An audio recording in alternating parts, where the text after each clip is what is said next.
Tatandaan niyo po of your funeral needs, happy ending, funeral parlor, where they live happily ever after.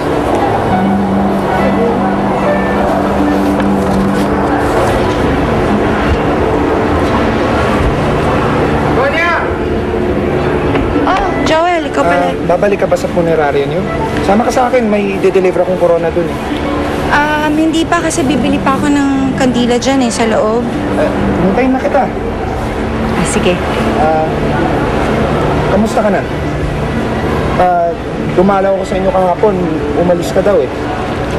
Oo, nagpunta kasi kami ni Polly sa Maynila kahapon. Ano ginawa niyo sa Maynila? Kasi may nagchismis kay Polly na may kinalolokohang babae daw si Gardo sa Maynila. Kaya pinuntahan namin. Kahuli niya. Talaga? Kawawa naman si Polly. Talagang kawawa. Magang-maga nga yung mata kaiiyak eh. Alam mo, parang totoo yata yung sinasabi ni Uncle Cesar ko na mga lalaki talaga, puro manloloko. Ano yun, hindi naman ata lalaki. Hindi naman tapat magmahal eh. Ang tingin sa babae, parang isang bulaklak. Isang napakaganda, kaakit-akit, at mahalimuyak na bulaklak. Ang lalaking yun ayaw. Hayaan mo akong alagaan ka na parang isang bulaklak.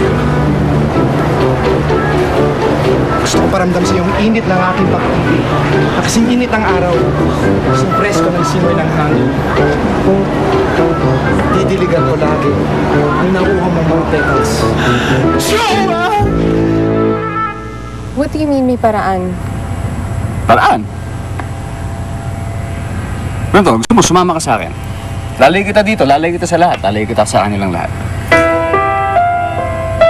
Diba? Saan naman tayo pupunta? O hindi ko alam, kahit saan, basta yung hindi tayo mahahanap.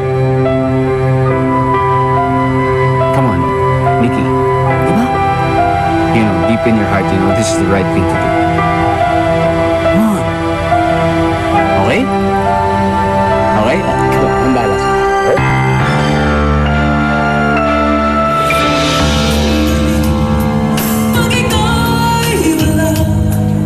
Sadyang kapag wala ka, wala rin ang tuwa.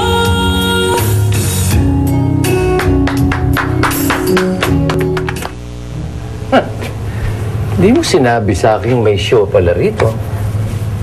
Nagpapalipas lang po ako ng oras, Uncle. Walang tao? Wala po eh. Parang ito yata pong si Lolo matandang binata. Oo, kaya walang kamag-anak. Siguro talagang napakahirap mamuhay na mag-isa. Tignan niyo tong si Lolo. Namatay, mag-isa lang. Kaya hindi ko maintindihan kung ano ba talaga ang mas maganda kung magmahal ka.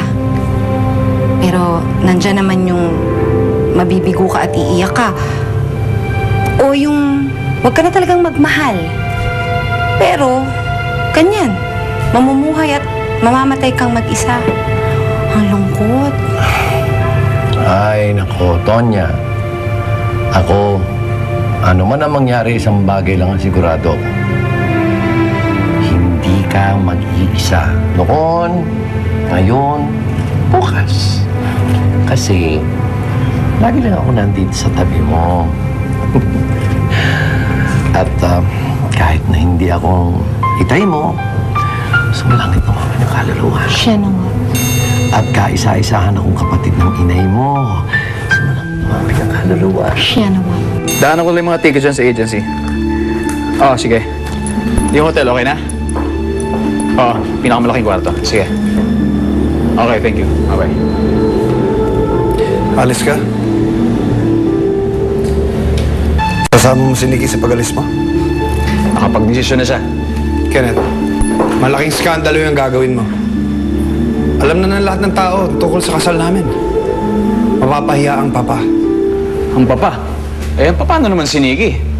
Ang naman, isipin pa natin ang kondisyon ni papa, tapos papabayaan na lang natin yung mararamdaman ni Nikki. Ganun na lang ba? Alagaan ko naman siya. Magiging mabuti akong asawa. Pero hindi ka niya mahal. So just let her go.